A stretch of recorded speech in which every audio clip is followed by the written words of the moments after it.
இப்போ வந்து நம்ம வந்து ரசம் வந்து டேஸ்ட்டாக வந்து எப்படி பண்ண போகிறோம்னு சொல்லி பார்க்கலாம். இப்போ பார்த்திங்கன்னா வந்து கல்யாண வீட்டில் எல்லாம் வந்து ரசம் நல்லா டேஸ்ட்டாக பண்ணுவாங்க இல்லையா, அந்த மாதிரி வந்து எப்படி பண்ணுறாங்க அப்படின்னு சொல்லி பார்க்கலாம். இப்போது ரசம் பண்ணுறதுக்கு வந்து கொஞ்சம் வெதுவெதுப்பான தண்ணியில் வந்து புளி கொஞ்சம் நல்லா போட்டு ஊற வச்சுருக்கேன். புளியை நல்லா வந்து உதிர்த்து போட்டுக்குங்க. முடிஞ்ச வரை சின்ன சின்னதாக நல்லா உதிர்த்து போட்டுக்கிட்டு நல்லா கொஞ்சம் லேசான வெதுவெதுப்பான வெந்நீரில் போட்டால் வந்து நல்லா ஈஸியாக இதுவாகிடும். இப்போ பார்த்திங்கன்னா வந்து ஒரு பாத்திரம் ஒன்று எடுத்திருக்கேன். இதில் வந்து 2 தக்காளியை வந்து கட் பண்ணி போட போகிறோம். இப்போ பார்த்திங்கன்னா வந்து இந்த மாதிரி ஸ்லைஸாக கட் பண்ணிட்டேன் தக்காளி. இதை எடுத்து இதில் போட்டுக்கலாம். இப்போ கல்யாண வீட்டில் என்ன செய்வாங்கன்னா வந்து இதோட இன்க்ரீடியன்ஸ் எல்லாத்தையும் சேர்த்து கையால் பிசைவாங்க. ஸோ மதுரை சைட்லலாம் இந்த மாதிரி பண்ணுவாங்க. ஸோ நம்ம வந்து கையால் பிசைறதுக்கு பதிலாக இந்த மத்து எடுத்து இது பண்ண போகிறோம். இந்த மாதிரி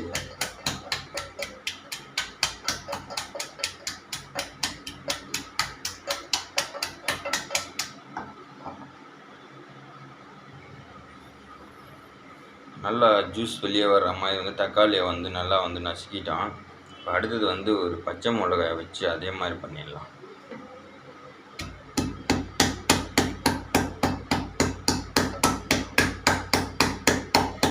பண்ணிங்கன்னா அது ஓப்பன் ஆகிடும்.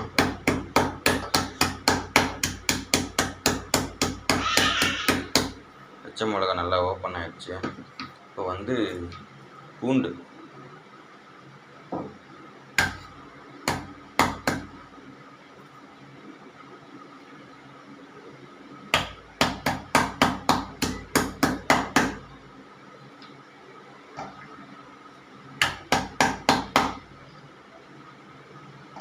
பூண்டு தோலெல்லாம் உரிக்க வேண்டாம், அப்படியே போட்டு பண்ண வேண்டியது, கழுவிட்டு போட்டுடலாம்.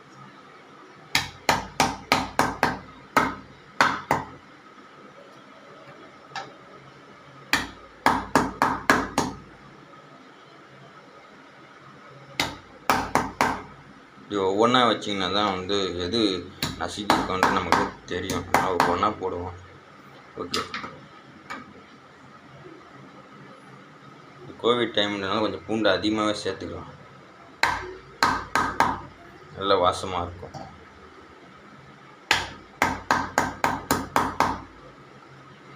ஒரு 7-8 பூண்டு போட்டேன்.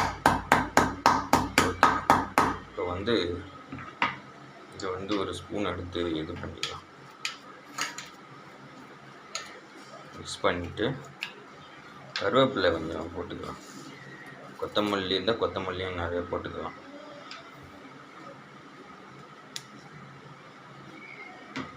இதை வந்து எல்லாம் மிக்ஸ் பண்ணிக்கலாம். எல்லாத்தையும் கழுவி போடுங்க. கருவேப்பிலை இது ஃப்ரிட்ஜிலே இருந்தது, வந்ததுலேருந்தே ஃப்ரிட்ஜில் தான் இருக்குது. ஸோ அதனால் நான் அப்படியே போட்டேன்.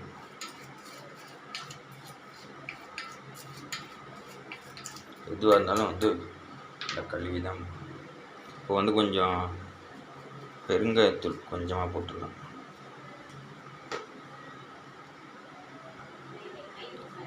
இப்போ பார்த்திங்கன்னா வந்து 1 பங்கு ஜீரகம், 2 பங்கு மிளகு, 3 பங்கு 2 பங்கு ரொம்ப காரம் ஆகிடும். 3 பங்கு மிளகாய் போட்டால் ரொம்ப காரம் ஆகிடும். 2 பங்கு மிளகாய் போட்டு பண்ண ரசப்பொடியை கொஞ்சம் ஒரு 1.5 ஸ்பூன் போட்டிருக்கோம். 1 ஸ்பூனுன்றது இந்த அளவு, இதில் ஒரு 1.5 ஸ்பூன் போட்டிருக்கோம்.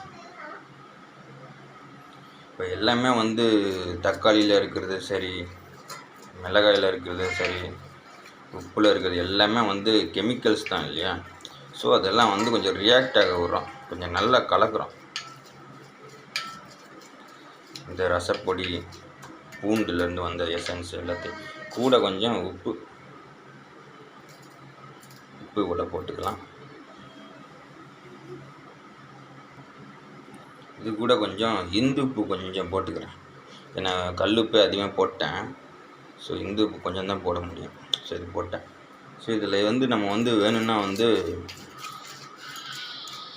பருப்பு, துவரம் பருப்பு வேக வச்ச தண்ணி கூட ஊற்றிக்கலாம். பருப்பு ரசம் அந்த கல்யாண வீட்டில் அப்படி தான் செய்வாங்க. கண்டிப்பாக வந்து துவரம்பருப்பு கொஞ்சம் வேக வச்சு அதோட நல்லா ஒரு 5-6 விசில் விட்டு அந்த தண்ணியை வந்து ஃபில்டர் பண்ணி அப்படியே கொஞ்சம் சேர்ப்பாங்க. கல்யாண வீட்டில் கண்டிப்பாக அதை சேர்ப்பாங்க. நம்ம இன்றைக்கி பண்ணல அதை. இப்போ வந்து ஃபைனலாக வந்து புளி கரைசல், இந்த புளியை வந்து கரைச்சி ஊற்றப்போம்.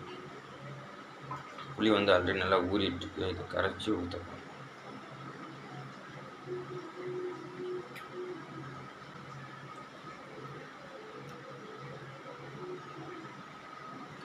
இப்போ வந்து இந்த புளி கரைசல் வந்து கொஞ்சம் எடுத்து வச்சிட்டேன்.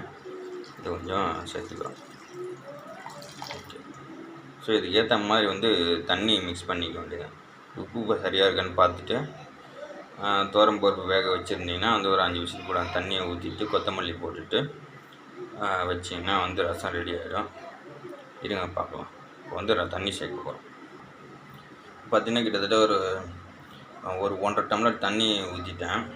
டேஸ்ட் பண்ணி பார்த்தேன், நல்லா தான் இருந்துச்சு. கொஞ்சம் உப்பு பண்ணால் போட்டுக்கலாம், கொஞ்சம் அது இந்துப்பு போட்டுக்கலாம். கொஞ்சம் உப்பு போட்டுட்டு கலந்துட்டு அவ்வளோதான். அப்படியே வந்து அடுப்பில் வச்சு